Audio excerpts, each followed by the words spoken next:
Gold, trusted gold buyers. మీరు తాకట్టు పెట్టిన బంగారాన్ని విడిపించి ఈ రోజు ఉన్న మార్కెట్ ధరకు కొనబడను. బట్ ఎందుకు అటువైపు అంటే రీజన్ అంటే పర్టికులర్ రీజన్ అండి, నచ్చిన అమ్మాయి దొరకట్లేదా, right place at the right time అంటారు కదండి. టైం రాలేదా? ఆ టైమింగ్ కుదరలేదు లైఫ్లో ఎప్పుడు. ఏదర్ రాంగ్ అమ్మాయిలను కలవడము ఆర్ వాళ్ళు రాంగ్ పర్సన్ నన్ను కలిసారేమో. ఇంట్లో తప్పు గిప్పు లేదు కానీ కంపాటబిలిటీ కుదరకపోవడం వల్ల. అండ్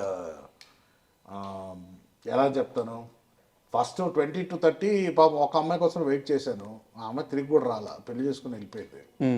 సో ఆ మోస్ట్ ప్రైమ్ ఇయర్స్ నేను ఇంకే అమ్మాయిని చూడలేదు. ఆ 30 years తర్వాత ఏంటన్నా ఇంత వీపీగండి అయిపోయానా అని అనుకున్నాను నేను. So after that mind set change అయింది. సో నా first relationship was after my 30s. So అప్పుడు నేను 17లో ఉన్నట్టు ఉన్నది, నాకు ఎవ్రీథింగ్ వాజ్ న్యూ. కుంట్ అండర్స్టాండ్, నావిగేషన్ కుదరలా. సో కొన్ని వర్కౌట్ అవ్వాలి రిలేషన్షిప్స్. బట్ నాకు తెలిసినంత వరకు, నేను కనుక్కున్నంత వరకు నేను అడుగుతున్నాను, ఆరెంజ్ సినిమా ఉంది కదా, orange movie, orange Ram Charan గారు. అవునవును, మీ లైఫ్ అని చెప్తారు చాలా. యాక్చువల్లీ సరిగ్గా గుర్తుకులేదు ఆ సినిమా నాకు. అంటే ఏదున్నా మొహం మీద చెప్పేస్తారు, నిజం చెప్పేస్తారు, రిలేషన్షిప్స్ క్యారీ అవ్వవు, బ్రేక్ అయిపోతుంటాయి అని చెప్పేసి. యా అల్టిమేట్లీ నేను అదే కదా, రిలేషన్షిప్ నువ్వు మ్యారేజ్ చేసుకున్నా కూడా నా రిలేషన్షిప్ బాగుందని ఎప్పుడు అంటానంటే డెత్ బెడ్ మీద ఉన్నప్పుడు అంట. అప్పటికి ఇంకా వైఫ్ నాతో ఉందంటే very good relationship, my soulmate. లేకపోతే 50-60 కూడా డివోర్స్ అయిపోయి ఉన్నారు. So I will only trust at the end of the world.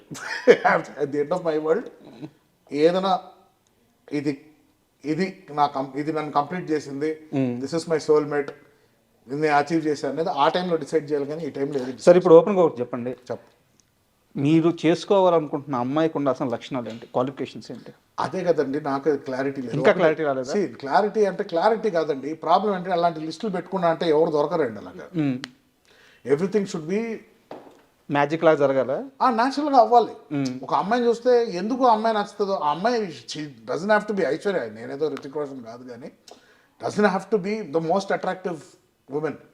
కొంతమంది జస్ట్ నచ్చేస్తారు. కరెక్ట్. నేను ఫస్ట్ ఇష్టపడ్డ అమ్మాయి అయితే నార్మల్గా ఉంటుంది అమ్మాయి, బట్ 10 ఏళ్ళు వెయిట్ చేశారు. యా నాకన్నా 4 years పెద్ద అమ్మాయి ఉంటుంది ఆవిడ, బట్ వెయిట్ చేశాను అంతే. అది ఎందుకు అంత నచ్చిందో తను నమ్మలేదు, నేను చిన్నపిల్లకని ఈడేం ఉంటాడు ఇంకొక అమ్మాయిని చూసుకుని యంగ్ అమ్మాయికి వెళ్ళిపోతాడు అనుకుంది, పిచ్చింది. తర్వాత 30కి రియలైజ్ అయింది. 34 వచ్చినప్పుడు నేను 30 వచ్చి అప్పుడు రియలైజ్ అయింది.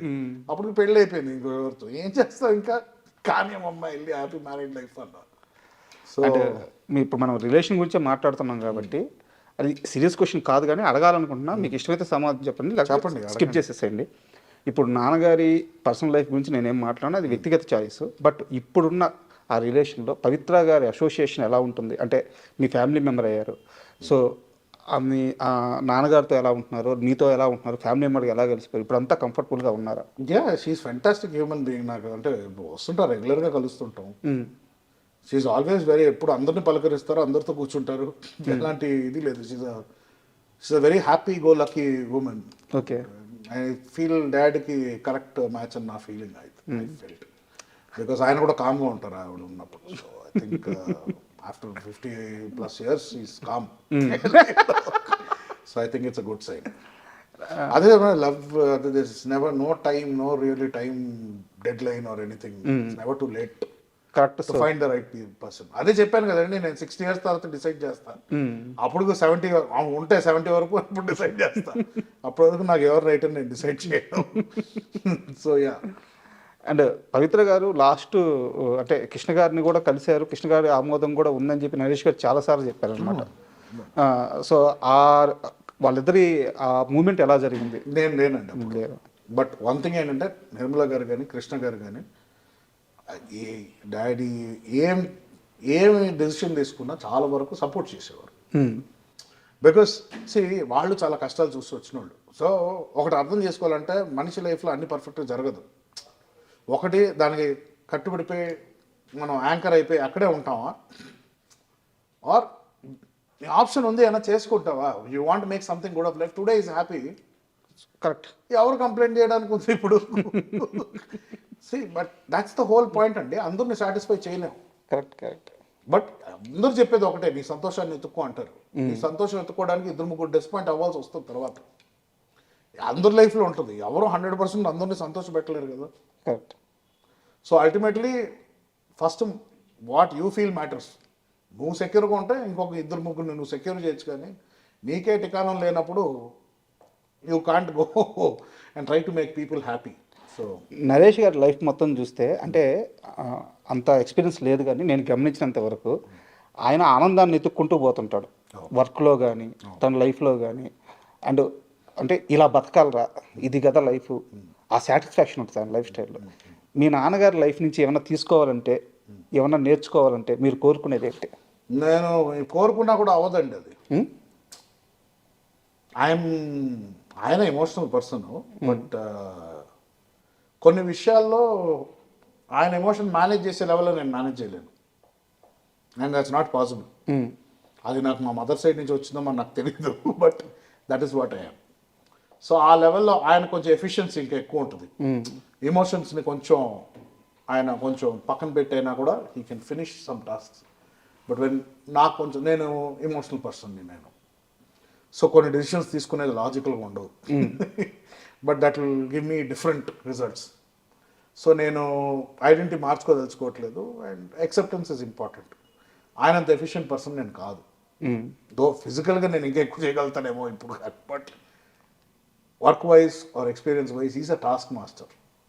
నాకు ఒక టాస్క్ ఇస్తా, ఒక టాస్క్ నీట్ కంప్లీట్ చేసుకుని ఫినిష్ చేసాను. మల్టీ టాస్కర్ కాదు నేను. సో అలాంటి ఒక డైనమిక్ డిఫరెన్సెస్ ఉన్నాయి. సో నేను అది అనుకోవడం కానీ అది పాసిబుల్ కాదు. Both are little different. మా operation, the way we operate are different. యాక్చువల్గా ఇందాక మా పిఆర్ఓ ఇక్కడ వచ్చారు కదా, ఆయనతో మాట్లాడుతూ ఉంటే ఈ బయట నేను ఒక few months back hero Suman గారిని ఇంటర్వ్యూ చేశాను. ఆయన ఇదే స్టూడియోలో షూటింగ్లో ఉంటే, షూటింగ్ అయిపోయినాక నాకు ఇంటర్వ్యూ ఇచ్చారు. నా ఫస్ట్ సక్సెస్ఫుల్ ఇంటర్వ్యూ అది. అంటే నా లైఫ్ టర్న్ అయింది ఈ నేల మీద కూర్చొని. నా లైఫ్ టర్న్ అయిన ఇంటర్వ్యూ అనమాట. ఈ విషయం ఆయన చెప్తుంటే సార్ చెప్పారు, రే ఇది ఆమె చేతుల మీద నిర్మాణం అయింది, ఇక్కడ ఎంతమంది బతుకుతున్నారు తెలుసా, ఆ నేలలో ఉండే మంచితనం అది. 40 కుటుంబాలు ఈరోజు మీరు ఊరి నుంచి తీసుకొచ్చి మీ దగ్గర పెట్టుకొని వాళ్ళకు ఒక పోషణ, ఒక లైఫ్ స్టైల్ ఇస్తున్నారు. నిజమేనా? 100%. ఇక్కడ ఉన్న స్టాఫే ఉంటారండి, ఇక్కడ 20-30 పీపుల్ ఉంటారు. అండ్ ఆవిడ సపోర్ట్ చేసే ఫ్యామిలీస్కి ఇప్పుడు చెక్స్ వెళ్తుంటాయి. సో ఆవిడ ఇచ్చిన మాట ఎప్పుడు తప్పలేదు. అండ్ ప్లస్ అదే కదా, సెల్ఫ్ ప్రమోషన్ ఉండదు ఆవిడది, ఎక్కువ ఉండదు. అదే నాకు అర్థం కాదు ఏంటంటే ఇలాంటి విషయాలు బయటికి ఎందుకు రావాలి? అర్థం చేసుకోవాలంటాను మనం మంచి అంటే మనకి లోపల హ్యాపీనెస్ ఇస్తుందంటే అది చాలు. ఇప్పుడు ఎంతమందికి హెల్ప్ చేసాం అనేది ఎందుకు చెప్పుకోవాలి బయటకి? నువ్వు హెల్ప్ ఎందుకు చేయాలనుకుంటున్నావు? ఒక పలానా పర్సన్కి హెల్ప్ చేస్తే నీకు హ్యాపీగా ఉంటుందేమో. నా ప్రాబ్లం ఏంటి, నాకు గిల్ట్ ఉండేది. మన లైఫ్ బాగుంది కదా మనకి. ఇప్పుడు నా కంపేర్ చేస్తే చాలామందికి సేమ్ ఈ లగ్జరీ ఉండదు కదా. సో ఎవరైనా కొంచెం హెల్ప్లో ఏమైనా డబ్బులు అడిగితే పర్వాలేదు పోని మనం ఇచ్చేస్తే బెటర్ అని. ఇలా ప్రాబ్లం అయిపోయిందంటే దాని తర్వాత ఇచ్చుకుంటూ పోయి నా సొంత కారు అమ్మాల్సి వచ్చింది ఒక టైంకి. అవునా? సో ఆ రోజు బుద్ధి వచ్చి మానుకున్నా, ఓకే ఒక లెవెల్కి ఇవ్వచ్చు, నేను అంబానీని కాదు, ఇది కాదు, 1000 పీపుల్కి హెల్ప్ చేయడానికి. So I have my limitations. So help ఉన్నప్పుడు చేయి, లేకపోతే దేవుడు కూడా శ్రమించడని ఎవరు చెప్పారు. నీ దగ్గర 10 రూపాయలు ఉంటే 2 రూపాయలు 3 రూపాయలు హెల్ప్ చేయి, నీతో నువ్వు పెట్టుకో. ఓకే, నీ దగ్గర 1000 రూపాయలు ఉన్నప్పుడు అప్పుడు 100 రూపాయలు నీకు ప్రాబ్లం లేదు. కానీ నీ దగ్గర 10 ఉండి నువ్వు 100 ఇవ్వాలని ట్రై చేస్తున్నామని నీ దేవుడు కూడా హెల్ప్ చేయడు నీకు అని పంతులు ఎవరో చెప్పారు. చూడండి, అది నీ ప్రాబ్లం ఉందంటారు. సో ఆ గిల్ట్ వల్ల నేను చాలా మిస్టేక్స్ చేశానండి. ఒక గిల్ట్ అంటే నేను ఒక పాయింట్ తర్వాత ఎయిటింగ్ అయి మానేశాక నా అమ్మకి అర్థమైంది, వీడికి సంపాదన లేదు, యాక్టింగ్ అడిగాను, సో ఎంతో డబ్బులు పాకెట్ మనీ ఇవ్వాలి కదా, అది రోజు వస్తుంది. ఇప్పుడు ఐ డోంట్ హ్యావ్, ఇప్పుడు కొన్ని నేను వరీ అవ్వాల్సిన అవసరం లేదు. బట్ కొంతమందికి అది లైఫ్, కొంతమందికి రేషన్ కావాల్సి వస్తుంది. అప్పుడు I feel a little bad. కాదు, నాకు డౌట్, ఎందుకు మీరు ఈ ఆస్తిని మీరు స్వతహాగా సంపాదించుకునే డబ్బుని వేరువేరుగా చూస్తారు? చాలా ఇంటర్వ్యూలో చెప్పారు మీరు ఇదే విషయము. అంటే దాంట్లో ఏముందండి ఇది చెప్పడానికి? దీనికి వారసుడు మీరే కదా. వారసుడు కొన్ని వేల కోట్ల రూపాయలు ఎక్కడ పడితే అక్కడ ఆస్తులు. నా ప్రకారం వారసుడు అంటే ఈజ్ అ గేట్ కీపర్. సంపాదించి పోగొట్టకుండా చూసుకోవాలి. నేను ఈ ఎగ్జాంపుల్ నేను అంత క్లియర్ కట్ గా చెప్పాను కదా. నేను సంపాదించిన డబ్బులు నాకు ఎలా తెలుసు ఎలా వాడాలో చెప్పాను కదా. ఇప్పుడు నాకు 21 years నాకు 10,000 వస్తే వెళ్ళి స్టార్ అవుట్లో తగలబెట్టాను. ఈరోజు 10,000 వస్తే ఇంకో 2-3 గురించి ఆలోచిస్తాను నేను. మనకి ఏముంది ఇప్పుడు, కొంచెం సేవ్ చేద్దామా, రేపటికి ఏదైనా కావాలా, అది. So difference. సో ఒక ఏజ్, ఒక ఎక్స్పీరియన్స్ కావాలి. అంతవరకు నేను సంపాదించిన డబ్బులు నా డబ్బులు కాదు. ఇప్పుడు నాన్నమ్మ నాకు ఇచ్చే పాకెట్ మనీ నాకు ఎంత బాధాకరంగా ఉంటుందంటే చూడు, ఆ గిల్ట్కే కొంచెం చారిటీలు ఎక్కువ అయిపోయింది మధ్యలో. దీంతో వాడుకున్నారు చాలా మంది. ఎలా సార్ పాకెట్ మనీ అంటే, ఆ రోజు నా మాట ప్రకారం యాక్టర్గా వెళ్ళాడు కాబట్టి వీడికి ఒక మెయింటెనెన్స్ చేయాలి, ఇవన్నీ చేయాలి కదా. బట్ ఏ నెలకి ఆ నెలకి ఇవ్వడం కాకుండా దానికి ఒక ప్రాసెస్ నెలకి ఇంత అమౌంట్ వచ్చేటట్టు సెట్ చేశారు. అంతే. చాలా దూరం వెళ్ళి ఆలోచించారు. అంటే ఐ థింక్ దానివల్లే నేను కొంచెం మెంటలీ కూడా లేజీ అయ్యాను నా ఫీలింగ్. కోవిడ్ తర్వాత చాలా ఎఫెక్ట్ అయ్యాను ఆఫ్ కోర్స్ లాస్ట్ తర్వాత. బట్ అదే నాకు రేపు మాపు నాకు ఫుడ్ ఉండదు అని ఆలోచిస్తే అంత టైం ఉండేది కాదు నాకు ప్రాసెస్ చేయడానికి. ఐ షుడ్ హ్యావ్ వెంటనే వెళ్ళి ఇంకో ఎడిటింగ్ ఏదో ఒకటి తీసుకొని ఏదో ఒకటి స్టార్ట్ చేసేవాడు. బట్ నాకు ఆ లగ్జరీ వచ్చింది. ఆ లగ్జరీ గిల్ట్గా మారింది మళ్ళీ. పనికిరావు నువ్వు, హ్యాపీ ఎన్ని రోజులు ఇంకా అదే పాకెట్ మనీ. మీకు అభ్యంతరం లేకపోతే ఆ అమౌంట్ చెప్తారా, నెలకి ఎంత వస్తుందో? ఏది తండి 3 to 4 or something becomes 3-4 lakhs. Yeah, crores కాదు, lakhs. బట్ దాంట్లో నాది EMIs. I don't want to say everything. నాకు మళ్ళీ ఇదే డౌట్, మీకు ఈఎంఐ లేదు, మీరు ఇంత పెద్ద సామ్రాజ్యానికి వారసులు. That is the principle. Every time you take anything, ఏదైనా తీసుకున్నా లోన్స్ తీసుకో. Banks are there, will give you. Tax కరెక్ట్గా, సిబిల్ బాగుంటుంది, రేపు ఒక ప్రాసెస్ అంటూ బాగుంటుంది. ఫైనాన్షియల్ ప్రాసెస్ అనేది ఉండాలి. So don't step outside the system. మీ కొంచెం గ్రౌండెడ్ ఉంటే రేపు మనకి మనకి రేపు మాపో we need help from the banks. ఏదైనా చేయాలనుకుంటుంటే, if I want start a venture, develop relationship with the banks. ఉన్న డబ్బుల్ని అలా తగలబెట్టేసుకుంటే ఎలాగా? Rotation is important. That is any smart parent would do that. Savings, rotation, EMIs, CIBIL is very important in life. So అది 100% ఒక procedure అండి. ఇప్పటికీ finance అంటే నాకు కొంచెం ఐఎమ్ మోర్ క్రియేటివ్ పర్సన్, నేను అట్ సైడ్ ఉంటాను. కానీ ఫైనాన్షియల్ వచ్చేసరికి నాకు చాలామంది అడ్వైసెస్ కావాలంటే తెలిసి ఫ్రెండ్స్ కానీ I take every once advice ఏం చేయాలి, ఎందుకంటే నాకు అంత ఐడియా లేదు. బట్ ఇంత ఆస్తిలో సగం % వీళ్ళమ్మ మీ పేరు మీదే ఉన్నట్టు కదా? ఉండనేమండి, ఉంటే రేపు అది ఆ టైం వచ్చి నేను మేనేజ్ చేయాల్సి వస్తే నేను మేనేజర్ దానికి. I'm not the owner, I'm always the servant of Vijay Krishna movies అని నేను ఫీల్ అవుతాను. 2,000 కోట్ల వీళ్ళమ్మ ఉంది మీ పేరు? నాకు తెలియదు అండి, నిజంగా తెలియదు. తెలుసుకోలేదా? నాన్న అడగలేదు? ఎందుకు తెలుసుకోవాలి? నాన్న అడగలేదా? ఎందుకు? నేను అది వాడినప్పుడు నాకు ఎందుకు? వాళ్ళు సంపాదించిన వాళ్ళు అది జాగ్రత్త చేయడం మన పని, అంతే. నాకు ఒక విషయంలో మీ మీద రెస్పెక్ట్ చాలా పెరిగింది. అంటే మామూలుగానే మీ కష్టం నాకు అర్థమైంది. ఎడిటర్గా ఆల్రెడీ కొంత అచీవ్ చేసిన కుటుంబం నుంచి ఒక జల్సా చేయాల్సిన వయసు ఉంది, డబ్బు ఉంది, అంత ఉన్నా సరే మీరు కష్టపడిన తత్వం అంతా చూసిన తర్వాత నాకు మీ మీద రెస్పెక్ట్ పెరిగింది. దానికంటే కూడా మీరు వేరే ఇంటర్వ్యూలో ఒక మాట అన్నారు, నాన్నగారికి పుట్టిన వేరే బిడ్డలు కూడా నా తమ్ముళ్ళే, మేము బ్రదర్సే, వాళ్ళ కేరింగ్ కూడా తీసుకోవాల్సిన సమయం వస్తే నాదే, మేము ముగ్గురం చాలా బాగుంటాము అని చెప్పేసి ఒక మాట. మీ పేరు నాకు 100% రెస్పెక్ట్ పెరిగింది. సో నేను చూసుకున్నప్పుడు మీరు రెస్పెక్ట్ చేయండి. ఆ సిచ్యువేషన్ వచ్చి నేను చూసుకున్నానంటే వాళ్ళని సరిగ్గా అప్పుడు చెప్పండి. అప్పటి వరకు నేను మాటే చెప్పాను, మాట ఇచ్చా, కానీ నేను ఇప్పటి వరకు అది ప్రూవ్ చేయలేదు. ఆ సిచ్యువేషన్ వచ్చినప్పుడు when I succeed in that, then you tell me I respect you. But మీరు ముగ్గురు బ్రదర్స్ కదా, కలుస్తుంటారా మీరు ముగ్గురు? Talk on the phone. Mostly second బ్రదర్తో ఎక్కువ కాంటాక్ట్లో ఉంటాను. ఓకే. చెన్నైలో ఉంటాడు. వాళ్ళ రిలేషన్ నాన్నగారితో ఎట్లుంటుంది? బాగానే ఉంటుందండి. ఇది టాక్ రెగ్యులర్లీ. ఆయన నాకన్నా ఎక్కువ డాడ్తోనే మాట్లాడతాడు. వీకెండ్ ఒక రోజు ఫోన్ చేస్తాడు నాకు, సండే ఒక రోజు నాతో మాట్లాడమని. సో ఒకవేళ మిస్ అవుతే వీక్ డేలో ఒక రోజు కాంపన్సేట్ చేస్తాం. సో అలా మెయింటైన్ రిలేషన్. ఈ loves me a lot, I love him. నాకు అంటే వాడితో చిన్నప్పటి నుంచి పెరిగాను కదా నేను. ఐ వాజ్ 10th స్టాండర్డ్ నేను 7th 8th ఉన్నప్పుడు పుట్టాడు. సో ఆల్మోస్ట్ కలిసే పెరిగాం. ఇంకా అది ఆళ్ళ కొడుకు స్టెప్ బ్రదర్ ఇవంతా అది రాదు కదా. కలిసి పెరిగినప్పుడు ఆ బంధమే. ఏజ్ని ఎలా చూస్తాను అంతే కదా. ఇట్ ఇస్ అల్టిమేట్లీ చాలా మంది ఇప్పుడు మన పెట్స్ని తెచ్చుకుంటాం ఇంటికి, వాళ్ళకి మనకు బ్లడ్ రిలేషన్షిప్ లేదు, మన బ్రీడ్ కూడా కాదు. అంతే కేరింగ్ నేచరు. ఆబ్వియస్లీ నేను తేజాని నేను ఒక ఇన్ వే ఒక సన్ లాగే చూస్తా నా బ్రదర్స్ని.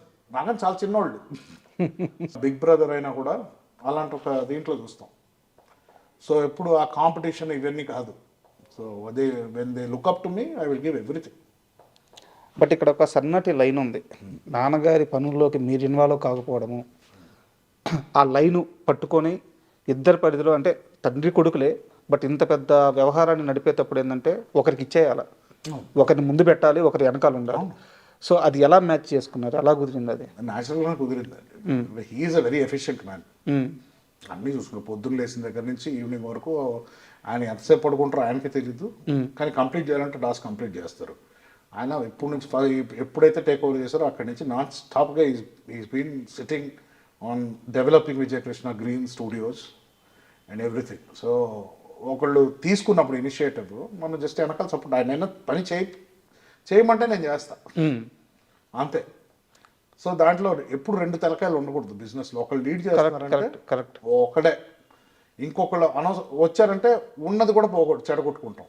అంటే ఇక్కడ నాకు అర్థం కాదు ఏంటంటే చాలా చిన్న లిమిట్ ఆస్తుల దగ్గర సినిమా సెలబ్రిటీకి సంబంధించిన వారసులు పిల్లలు మీడియా ముందుకు వచ్చి గొడవలు పడతా తల్లిదండ్రుల మీద అన్నదమ్ముల మీద రకరకాల ఇష్యూలు అవుతూ ఉంటాయి అన్నమాట.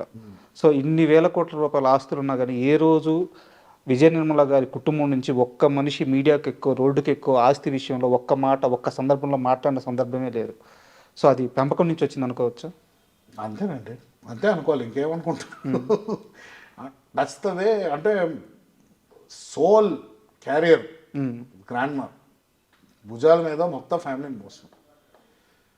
సో ఇప్పుడు ఏంటంటే ఆ ఒక పేరుని నిలబెట్టడం మన బాధ్యత, కానీ దాన్ని ఇప్పుడు తీసి మనం 100 రెట్లు చేసేది ఏం లేదు. ఆవిడ చేసిందే గ్రేట్, దాన్ని ప్రిజర్వ్ చేసుకొని మనం పర్సనల్గా ఏం చేసుకున్నాం అనేది గ్రేట్ ముఖ్యం. సో ఇక్కడ పిక్చర్లో నేను అనేది ఉండదు. కృష్ణ గారు నిర్మల గారు వాళ్ళే. What ever I do is below that.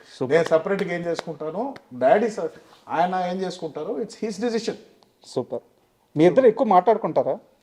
కలిసినప్పుడు మాట్లాడతాం, చాలా తక్కువ కదా. ఆయన ఎక్కడ బిజీగా ఉన్నాం, నేను నా పనిలో ఉంటాను.